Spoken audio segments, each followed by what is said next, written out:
RCN présente 2 minutes pour une association. Bonjour Jérémy. Bonjour. Plaisir de t'accueillir à RCN pour ces capsules vidéo interview d'une association, Equinox, 15 ans d'existence et ça fait 15 ans que tu y es. Oui, je fais partie des 6 fondateurs, oui. J'ai eu cet honneur.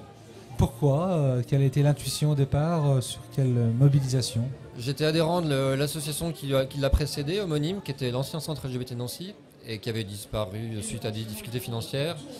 Et on avait décidé avec quelques anciens adhérents de reconstruire une association plus militante sur des bases toutes nouvelles, avec une plateforme de revendication très claire, très politique aussi, avec un engagement fort pour les personnes LGBTI+, dans toute leur mixité. Alors tu peux nous décrypter toutes ces lettres LGBTI+. Alors LGBTI+, ça veut dire lesbienne, gay, bisexuel, transgenre, intersexe. Et le plus en fait, c'est toutes les communautés queer, comme on les appelle, c'est-à-dire toutes les personnes non conformes entre guillemets aux attendus de la société en termes d'orientation sexuelle, d'identité de genre, et qui s'identifient pas forcément à une lettre. Donc c'est un chapeau entre guillemets pour toutes les personnes. C'est sympa comme clin d'œil. Oui.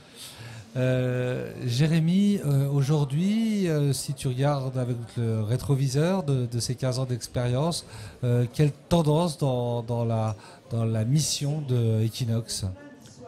Et pourquoi aujourd'hui vous êtes encore utile? À la base, c'était surtout un petit groupe d'activistes qui voulaient défendre l'acquisition de nouveaux droits.